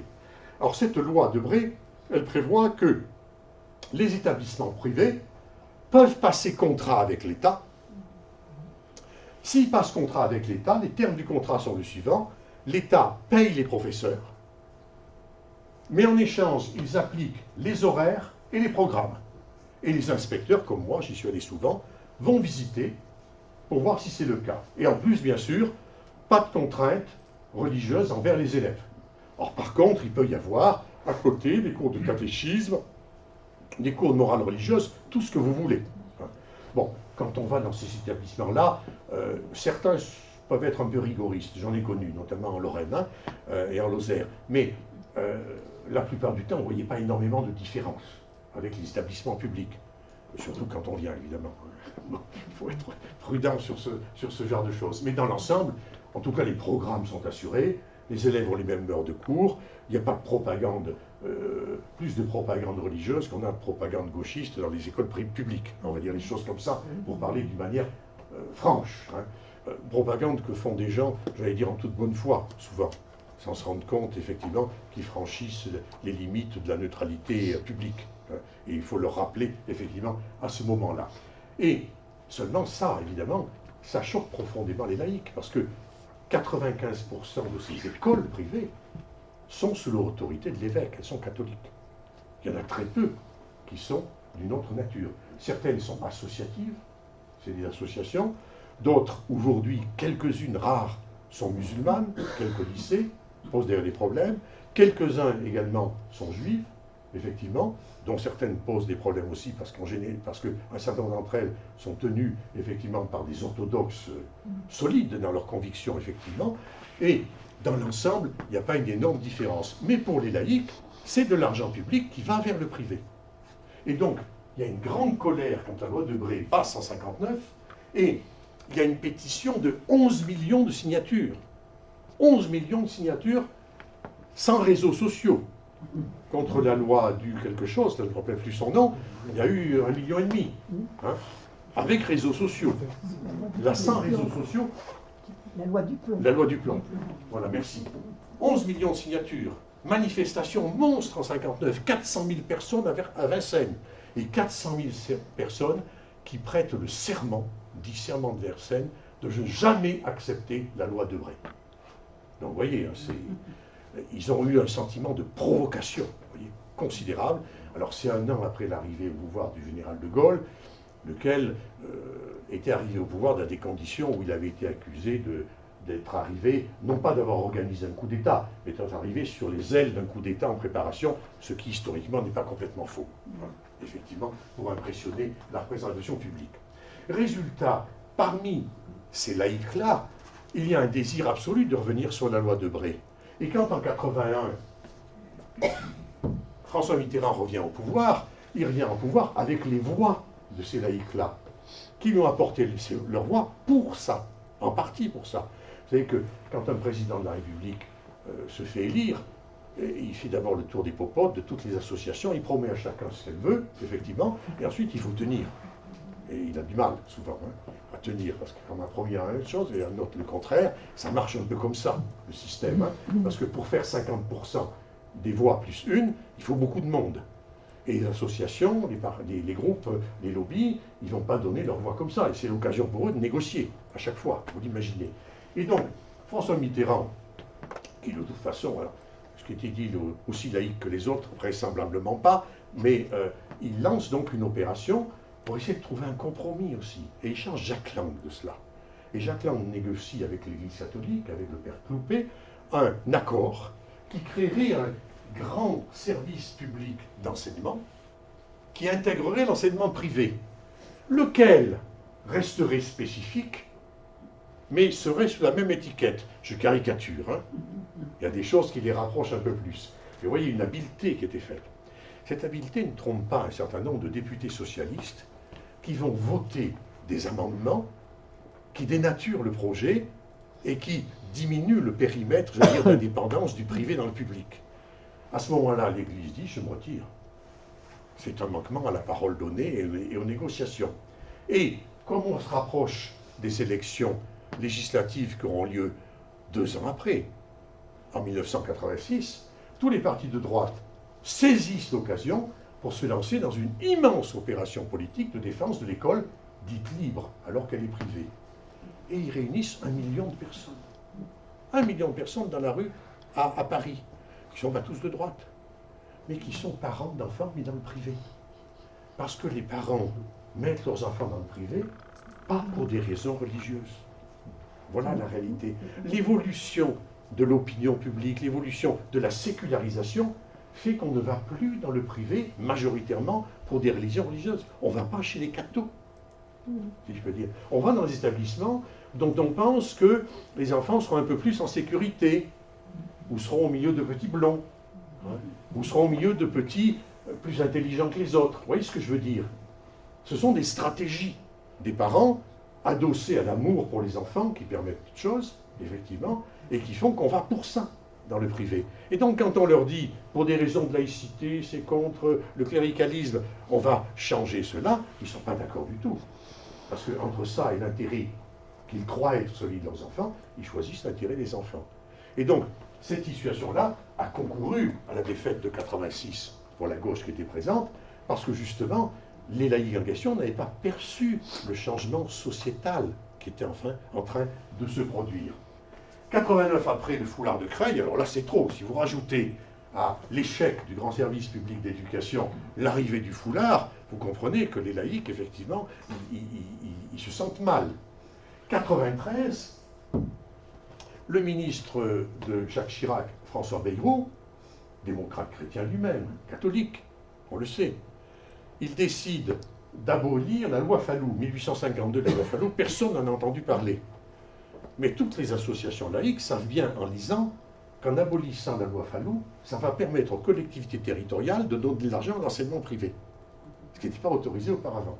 Aussitôt, grande mobilisation laïque, et là, 300 à 400 000 personnes dans les rues. Et donc, le ministre est obligé de retirer. C'est la revanche, si vous voulez. C'est la revanche de 84. Donc, l'affaire, vous voyez, elle bouillonne autour, effectivement, de la question scolaire, dont l'affaire du foulard de Creil n'est qu'un élément, pas le seul élément, de mon point de vue. D'autant plus que le retour du religieux dont j'ai parlé, il pose beaucoup de problèmes si on regarde les chiffres. Voilà, ici, ça s'est publié dans le Témoignage chrétien, à partir d'une enquête. Combien de catholiques en France? 32%, on est en 2018, hein, il y a 7 ans. Combien de musulmans? 6%, de protestants 2%, les autres 2%, tous les autres ne croient pas en Dieu. Alors, il y a les sans religion, athées convaincus, 21%, et les sans religion, mais pas athées, 37%. Alors, c'est un peu curieux comme élément, mais c'est le Témoignage chrétien qui fait ça. Si vous demandez au CNRS, ce sera une autre caractéristique, vous voyez. On va, au contraire, au CNRS, découper les catholiques en tranches. Vous aurez les catholiques pratiquants réguliers, occasionnels et non pratiquants, ce qui fait moins de catholiques, hein, dans les couleurs. Et par contre, on va rassembler l'ensemble des sans religions, ce qui en fait beaucoup. C'est une manière de présenter les choses qui correspond à l'idéologie de ceux qui ont fabriqué l'instrument. Comme à chaque fois. C'est comme les cartes de géographie, si vous voulez. Hein. Donc, il faut s'habituer à lire les choses en se posant la question, si c'est présenté comme ça, pourquoi? Ici, c'est intéressant de séparer, pour Témoignage chrétien, les deux. Athées, sans religion, pas athées, parce que ça laisse entendre que les sans religion, pas athées, on peut peut-être les récupérer, c'est moins méchant que les autres. Tandis que là, oh, les catholiques, ouais, même pas pratiquants, il y a un tout petit peu, hein, effectivement, et les autres sont massifs. Et effectivement, ça c'est la grande nouveauté. En France, les sans religions sont majoritaires, et nettement majoritaires. On ne parle même pas de la pratique. Donc quand on parle de retour de religieux, il faut aussi penser à ça. Parce que, alors, s'il y a retour du religieux, et s'il y a démonstration d'affiliation religieuse, ce n'est qu'une hypothèse. C'est peut-être bien parce que dans le même temps, vous avez ça. Parce que les affiliations religieuses, les communautés se sentent menacées par le processus de sécularisation. Quand vous vous sentez menacé, vous réaffirmez, vous en rajoutez, si je puis dire. Et on peut penser la même chose, si vous voulez, du fait qu'on a objectivement, ça a été mesuré, une augmentation de femmes portant le foulard islamique, même si elles sont minoritaires, effectivement. Mais c'est que parallèlement, on a une part importante de la population musulmane qui s'intègre de plus en plus. Et que donc, pour les clercs de l'islam, le fait que cette population s'intègre de plus en plus leur échappe, et échappe à la domination, effectivement, de la pensée en fait question, conduit à un raidissement, et à essayer de resserrer, effectivement, les rangs. Vous voyez, ces processus-là doivent être aussi lus dans cette analyse-là. Et donc, la réalité de ce qui va se produire à la suite, personne ne la connaît. Qui l'a gagné, si vous voulez. Entre les clercs gardiens qui sont là, qui se raidissent, qui vont aller payer des femmes dans les cités qui n'ont pas beaucoup d'argent pour qu'elles se remettent à porter le foulard, ou qui vont convaincre simplement par la parole, effectivement par le prêche, comme on fait dans toutes les religions. Entre ces clercs-là et puis les autres, qui de plus en plus le portent moins, ou qui vont plus à la mosquée, qui continuent à faire le ramadan. Comme moi, dans ma famille, on faisait les communions tous, mais on n'allait pas à la messe. Hein. Donc vous voyez ce genre de choses-là. Comment l'interpréter? Quand on parle de retour du religieux, ou de pression de tel groupe de religieux, de quoi parle-t-on? Quand on a effectivement la réalité de la complexité des comportements humains dans chacune effectivement de ces situations. Alors, l'un des éléments de ce retour du refoulé, en plus de celui que je viens d'examiner, c'est que le contexte est très traumatisant de cette fin de siècle. Ce contexte, c'est celui de la multiplication des attentats. Et multiplication des attentats liés soit aux questions proche-orientales, c'est l'époque du groupe Carlos en 74-75, c'est pas religieux Carlos, hein. C'est l'extrême gauche sud-américaine qui a décidé qui a été louée, si je puis dire, par l'activisme palestinien. Hein, ça n'a rien et l'activisme laïque palestinien. Hein. Mais bon, pour l'opinion publique, c'est quand même là-bas. Vous comprenez comment c'est perçu. Ensuite, vous avez l'arrivée, alors là, surprenante, de Khomeini au pouvoir, c'est-à-dire le retour d'une théocratie. L'installation d'une théocratie, des curés au pouvoir, si je puis dire. Mais alors directement, c'est une église qui prend le pouvoir, qui s'y installe, qui prend le contrôle de la moitié de l'économie du pays et qui installe une dictature qui n'est pas complètement totalitaire, il y a des marges, un petit peu, comme dans le fascisme d'ailleurs, mais qui quand même a une prétention, effectivement, à l'être. Et qui, dans le dialogue avec les autres, multiplie un certain nombre d'attentats à Paris même. Donc là, c'est très visible, d'autant plus que les médias peuvent en rendre compte. Alors en même temps, honnêtement, quand il y a eu les attentats anarchistes à Paris dans les années 80, il y avait le petit journal qui faisait des unes entières sur le sujet. On voyait un dessin, il n'y avait pas de photo, avec l'anarchiste qui jetait sa bombe, vaillant, dans l'Assemblée nationale. Vous imaginez une bombe dans l'Assemblée nationale, comment on réagirait aujourd'hui, hein? Bon. Et donc, on a déjà vécu ce genre de choses. Et puis, il y a la fatwa Rushdie, qui alors là, stupéfait complètement en France, d'autant plus qu'on est attaché à la liberté, effectivement, d'expression, les vagues d'attentats du GIA algérien, l'apparition des projets djihadistes. Alors le djihadisme, c'est différent de l'islamisme. L'islamisme est un courant idéologique qui dit on veut tel type de pouvoir. Le djihadisme, c'est la partie de ce courant qui dit on va faire la guerre pour ça. Et on va faire la guerre sans règles, hein, en utilisant toutes les armes effectivement possibles. Il y a l'affaire du World Trade Center. Dans tous les ménages, tout le monde avait la télé ouverte. Si ce n'était pas sur le moment, c'était dans les heures qui suivaient, parce que ça passait effectivement en boucle. Donc, il y a une stupeur qui atteint effectivement les attentats de Mohamed Merah, Charlie Hebdo, le Bataclan, bon, j'en passe effectivement. Bombero écrit, il faudrait que les Français soient des anges pour ne pas être influencés par ça. C'est normal que tout le monde reçoive ceci, même si numériquement, si vous voulez, le dommage physique est faible. Le World Trade Center, c'est 3000 morts. 3000 morts, à l'époque, c'est ce qui meurt sur la route en France tous les ans. Ce n'est pas le problème du dommage physique, c'est le dommage politique et moral, effectivement, et le sentiment de vulnérabilité que chacun peut ressentir, d'autant plus depuis l'épisode, effectivement, du Bataclan. De là donc, alors, on oublie que dans le même temps, il y a plein d'autres attentats. Si on fait la liste, et elle existe cette liste, elle est sur Wikipédia, hein, vous pouvez l'ouvrir, vous mettez liste des attentats en France, et vous regardez Wikipédia, ils ont tout listé. Ils en ont sans doute oublié, mais il y en a beaucoup. Vous avez tout ça, les attentats à l'extrême gauche, les attentats à l'extrême droite, les attentats des indépendantistes, corses ou alsaciens, voire bretons, ceux des activistes étrangers, les Kurdes qui viennent tuer les Turcs, les Arméniens qui font des attentats contre les Turcs qui font des attentats contre les Kurdes, et les services des États étrangers. Donc vous en avez plein d'autres qui viennent se truffer là-dedans. Ceux-là, on ne les voit pas.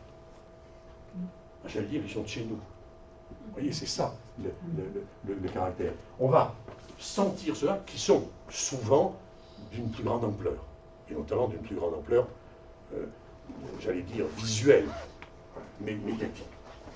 De là donc, à partir de là, le moyen, effectivement, pour un certain nombre de manipulations, l'attribution de cela à l'immigration incontrôlée, le développement de la thèse du grand remplacement, effectivement, qui apparaît, je ne sais pas si vous connaissez les origines du grand remplacement, il y a un romancier qui s'appelle Jean Raspail, qui dans les années 70, je crois, écrit un livre dans lequel il imagine l'Europe submergée par une immigration qui vient la remplacer. Alors à l'époque, il ne pense pas du tout au Maghreb, c'est des Indiens pour lui. Il y a une famine en Inde, et alors ils montent tous sur des vieux bateaux mouillés, et puis ils arrivent sur les plages du midi de la France. On ne sait pas par où ils sont passés, voilà. Et il décrit ça, et alors les braves Français, là, se mettent dans la résistance pour résister effectivement à l'invasion. Et c'est lui qui théorise la notion de grand remplacement. Ensuite, on le déplace sur les populations africaines, maghrébines, effectivement, et d'Afrique noire. Bon, grand remplacement, quand on est à 9-10% de population musulmane, effectivement, on est loin d'une logique de grand remplacement. Mais ça inquiète les populations, parce qu'elles perçoivent les différences, effectivement, dans le paysage des gens qui sont là. Et donc, ça donne la possibilité de désigner des adversaires, des ennemis ou des menaces. Et vous savez que pour un courant politique qui veut arriver au pouvoir, s'il n'y a pas d'ennemis, c'est beaucoup plus difficile de rassembler les militants. Plus vous avez d'ennemis, plus vous avez de menaces, plus vous pouvez rassembler effectivement les militants. Tout le monde a fait ça, si je puis dire, dans l'histoire. Les laïcs l'ont fait vis-à-vis de l'Église catholique, hein, et chacun est dans cette propre logique. Donc le contexte étant traumatisant, on a donc des points de crispation. Par exemple, le voile islamique dans l'espace public. Alors, si on regarde, vous allez voir on va regarder que quelques éléments, mais effectivement, si on prend les femmes de toute origine, alors, attendez. Parmi les immigrés, donc qui sont nés ailleurs, on a 36% qui sont voilés en 2019-2020 et on en a 22% en 2008-2009. Donc il y a bien une augmentation. Alors, ce sont ceux qui viennent d'arriver. Ceux qui viennent d'arriver viennent de pays où toutes sont voilées. Ce qui signifie que 64% l'ont enlevé. Mais là, il y en avait plus. Vous voyez, il y en avait 78%. Donc il y a bien un phénomène. Par contre, si on regarde les descendants, on s'aperçoit qu'on a bien une augmentation, 13 et 17%. Mais 17%, ça veut dire que 83% ne le sont pas. Et que le fait d'être descendant d'immigrés, d'être de jeune génération, fait que même si vous avez ce mouvement-là, vous avez plus d'intégration. Vous voyez, il faut lire les choses, j'allais dire complètement. Oui, il y a une augmentation du foulard. Comment l'interpréter? C'est compliqué. Parce que c'est une décision qui a une dimension individuelle. Il peut y avoir des pressions, il y a des pressions, on le sait bien. Mais il y a aussi des dimensions individuelles. On peut porter le foulard comme on devient gothique, parce qu'on est adolescente et qu'on a un désir de recherche d'identité. On peut le faire parce que les parents l'exigent. On peut le faire parce qu'on est mal à l'aise dans la cité, avec tous les petits mecs qui sont autour, qui ont exercé une pression sociale. Alors on dit, c'est moi qui l'ai choisi, pour se justifier. Vous voyez, tout est possible dans ceci. Donc on ne peut pas complètement tirer des analyses de chiffres aussi généraux. On ne peut tirer des analyses générales. Oui, les descendants d'immigrés sont plus intégrés. Oui, par contre, on a bien une augmentation. Est-ce que c'est lié au fait qu'on a un changement de population immigrée? Que les populations immigrées qui sont venues autrefois n'étaient pas exactement les mêmes socialement et culturellement que celles qui arrivent aujourd'hui? C'est aussi une hypothèse. Mais ça, il faudrait des chercheurs pour le vérifier.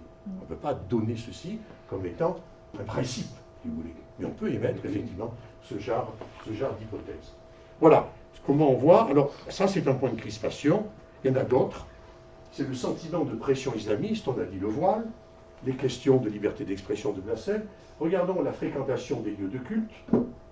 Catholiques, on n'est pas à 10%. Autres chrétiens, on est un peu plus, à 20%. Les protestants fréquentent plus les lieux de culte que les catholiques, ça c'est certain. Musulmans, un peu comme les autres chrétiens. Alors, occasionnels, plus nombreux. Bon. Juifs, nettement plus. Mais c'est un tout petit groupe. Hein. Est-ce que c'est intelligent de comparer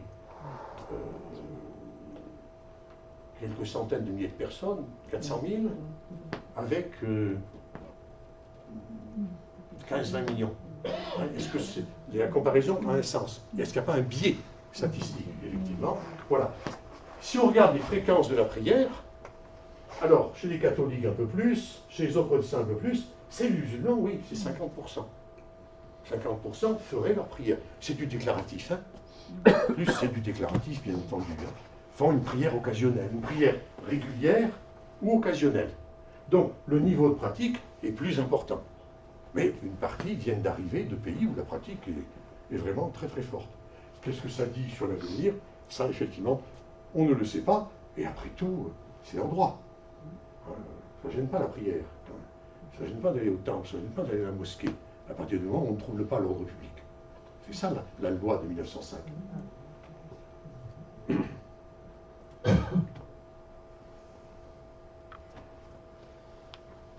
Alors, un autre élément fondamental, c'est la violence. C'est-à-dire le sentiment qu'ont les Français de subir de la violence, collectivement. Et c'est plus un sentiment. Ça, ce sont des chiffres du ministère de l'Intérieur. Hein. Donc on prend les chiffres du ministère de l'Intérieur, qui a toujours intérêt à dire qu'il y a moins de violence qu'avant, politiquement. Sinon on lui dit, qu'est-ce que vous faites, hein?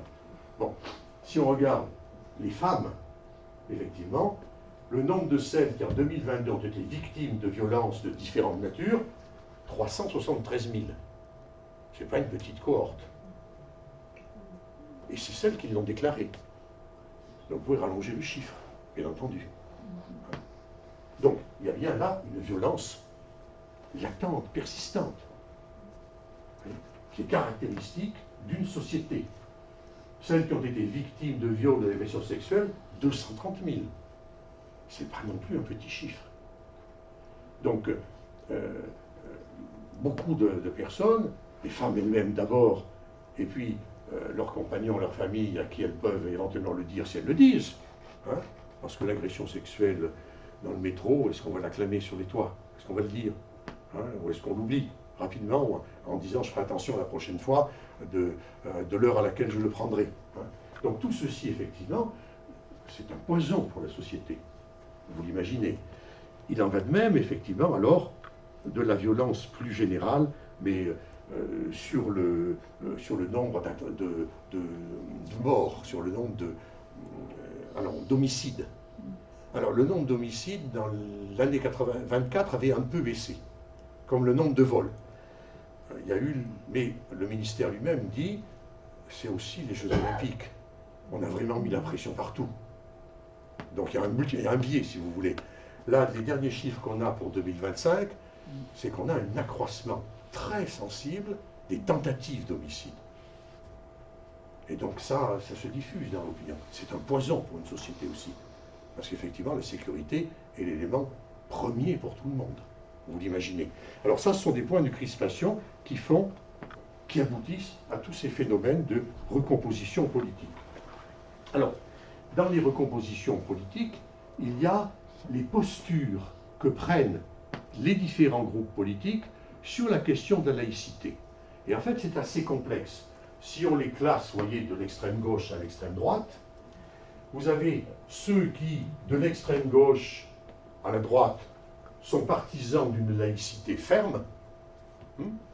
Alors à gauche, Madame Caroline Fourest, par exemple, hein, avec son discours, et ceux qui sont partisans d'une laïcité ouverte ou libérale.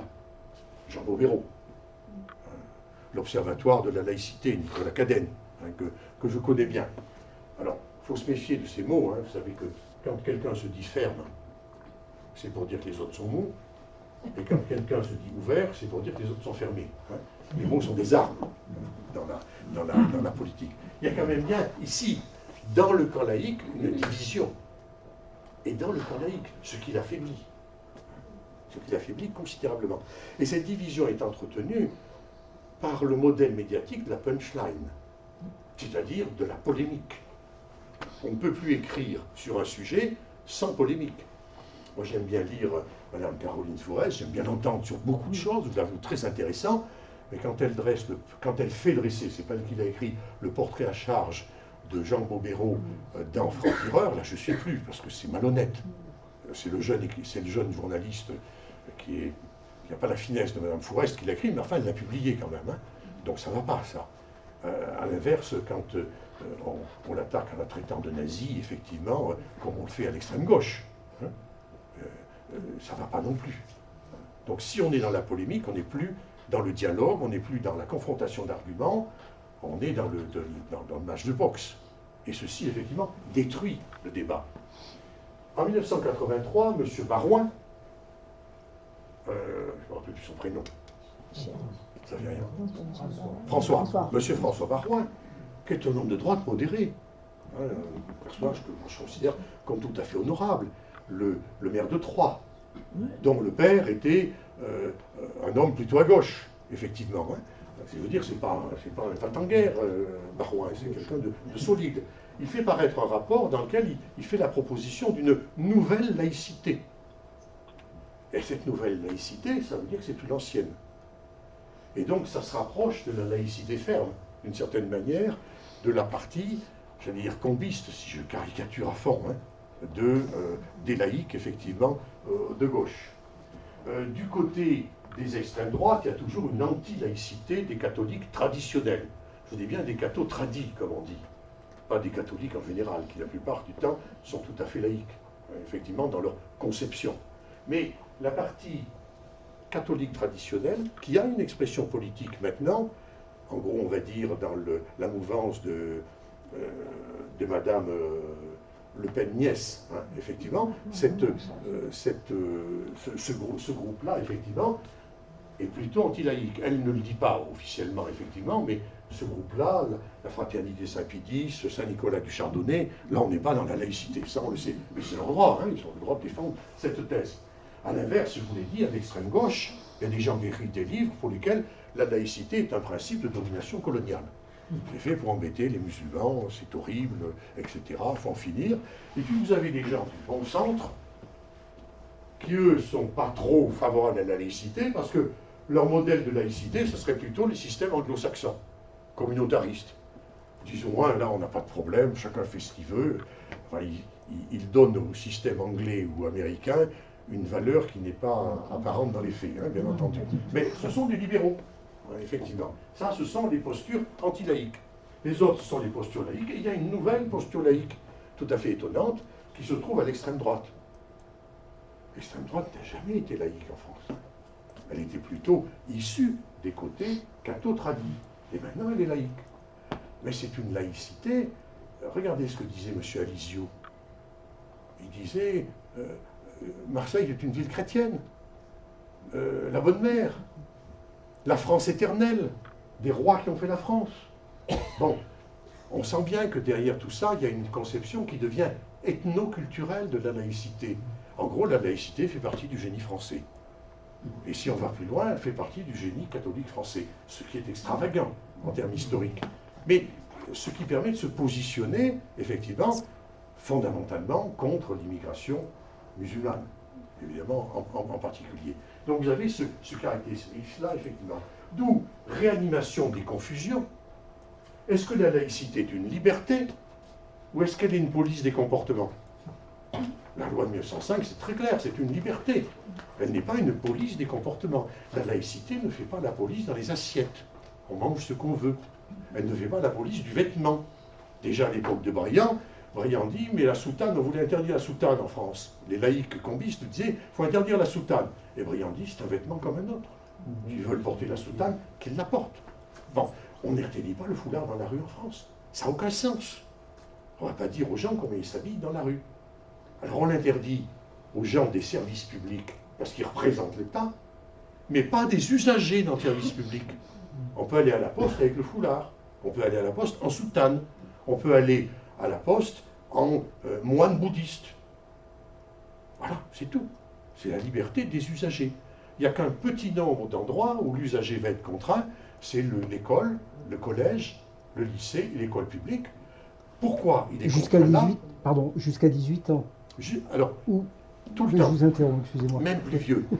Je vais dire pourquoi.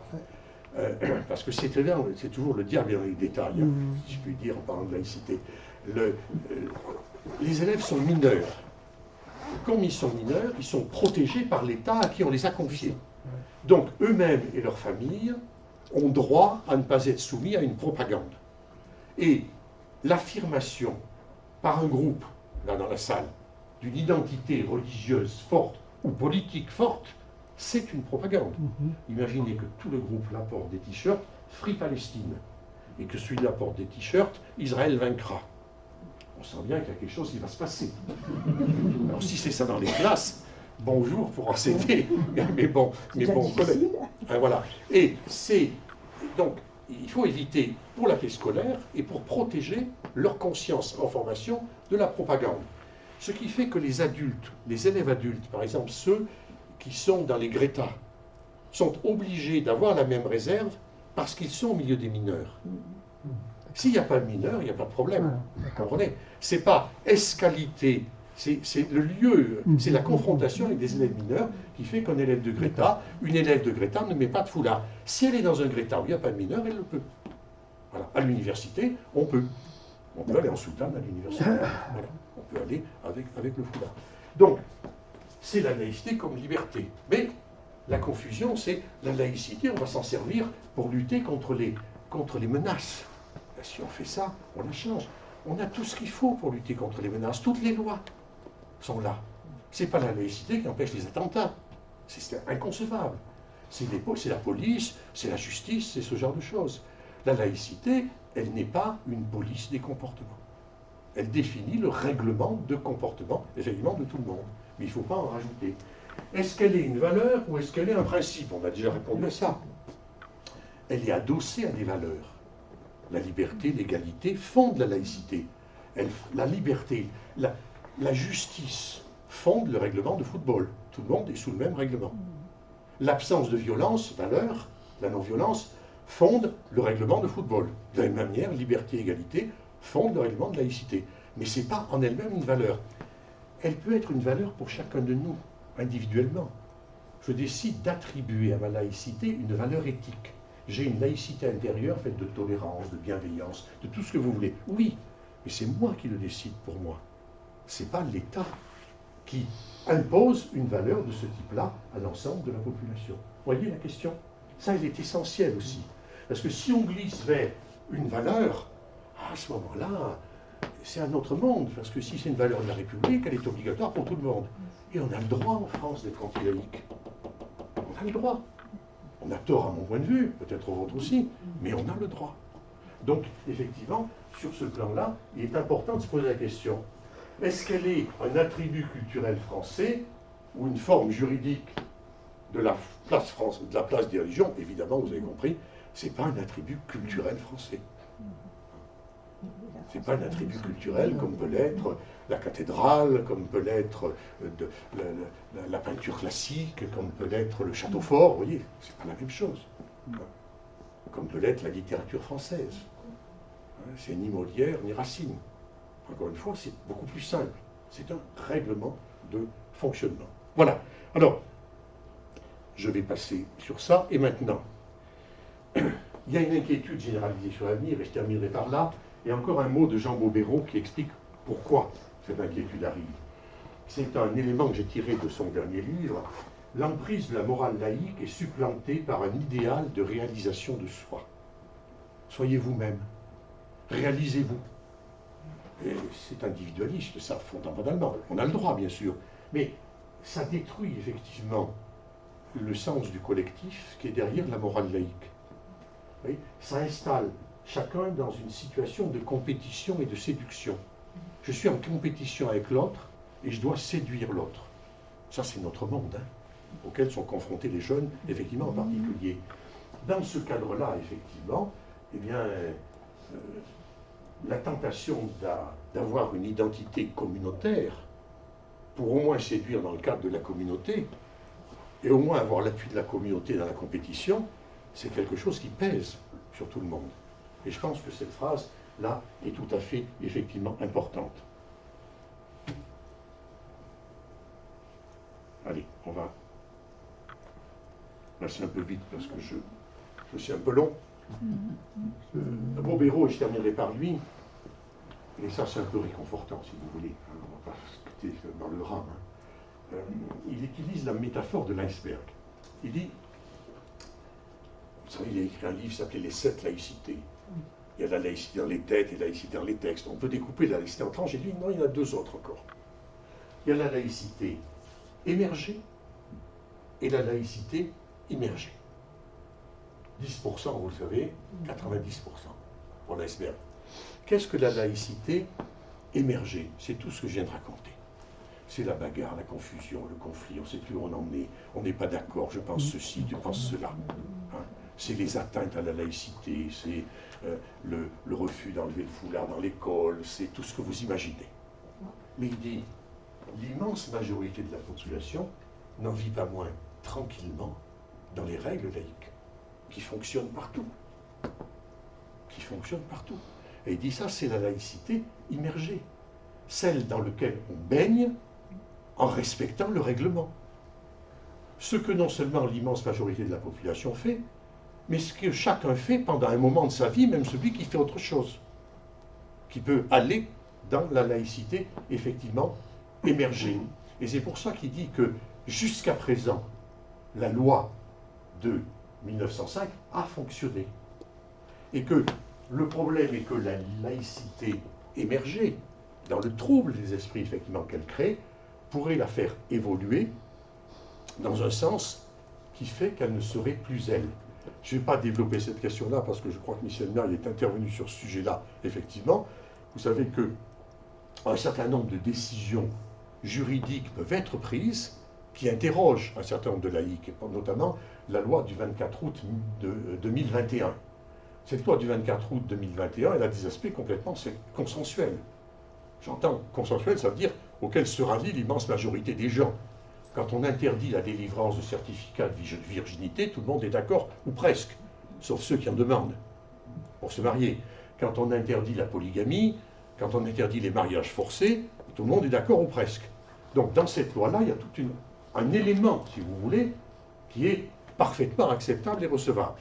Et puis il y a ce qui inquiète un certain nombre de laïcs, moi peut-être un peu moins que d'autres, mais chacun a sa propre position, c'est la tentation, alors qui ne relève pas de la laïcité, qui relève de la police des cultes, si vous voulez, la tentation qu'il y a de contrôler plus qu'autrefois les associations. Par exemple, les associations cultuelles devront désormais être contrôlées tous les 5 ans. Alors ce n'était pas le cas avant, elles étaient contrôlées une fois. Deuxièmement, les associations seront responsables des agissements de leurs membres lorsqu'ils agissent ès-qualité. C'est-à-dire, vous êtes dans une association, en tant que membre de cette association, vous vous comportez mal, l'association devient responsable. Et ça crée un petit vertige pour les gens qui sont membres d'un conseil d'administration. Moi, je suis président d'association et membre d'un conseil d'administration. Je dis, pourvu que je n'ai pas un de mes membres qui fasse n'importe quoi, ès-qualité en se prévalant de cela. Je me retrouverai au tribunal. Bon, je me défendrai tout ce qu'il faut, mais ce n'est pas bien bon. Et puis, il y a un dernier point qui, moi, m'inquiète moins, qui est l'obligation pour les associations, que j'ai signé pour certaines d'entre elles, de signer un contrat d'engagement républicain pour avoir des subventions. Alors, c'est vrai, on ne peut plus avoir de subventions si on ne signe pas un contrat d'engagement républicain en s'engageant notamment à respecter la laïcité, l'ordre public, évidemment, etc. Alors, si on ne le fait pas, on perd la subvention. Bon. Jusqu'à présent, les collectivités étaient complètement libres de donner des subventions. Ça ne changera pas. Hein. Ça permet simplement au préfet de dire à une collectivité, non, non, vous ne le donnez pas, puisqu'ils ont fait ça. Voilà. Alors, tout ceci, effectivement, modifie le droit des associations 1901, on va dire. Et ceci inquiète les plus libéraux, effectivement, des laïcs, comme Jean Bobéro, comme Michel Miaille, effectivement. Sur un certain point, ça peut m'inquiéter, effectivement, aussi. Ce qui m'inquiète, ça serait la tentation du juridique compulsif, c'est-à-dire de rajouter toujours plus de lois, alors que dans son immense sagesse, la loi de 1905 a déjà prévu l'essentiel. Si vous allez la chercher, et je terminerai par là, sur Internet, vous allez lire les articles du titre 5, les articles 30. Dans les articles 30, qui sont constamment renouvelés, il est prévu les peines, et notamment les amendes, pour tous les croyants ou clercs qui franchiraient la ligne. Si quelqu'un en chair se met à prêcher politiquement, si quelqu'un en chair, qu'il soit catholique, musulman, tout ce que vous voulez, se met à prêcher la haine, se met à prêcher la diffamation vis-à-vis de quelqu'un, il peut avoir 30 à 40 000 euros d'amende. Hein. Ça peut être très élevé, suivant le degré. Donc, on a les instruments juridiques, il suffit de les appliquer, pour tenir une bonne partie de la boutique. Ce n'est pas nécessaire d'en rajouter. Mais pour un politique, quand il est soumis à la pression d'un électorat ou d'une campagne de presse. C'est facile de dire « Ah ben on va faire une loi ». Et c'est là que se situe un peu le danger, effectivement, au lieu de dire on applique la loi. Ce que l'on peut faire, effectivement, c'est de rajouter des lois, voire inutiles, voire qui diminuent la dimension de liberté de la loi fondamentale. Effectivement, ce serait là que se situerait le principal interrogation, si vous voulez, pour l'avenir. Merci de votre attention.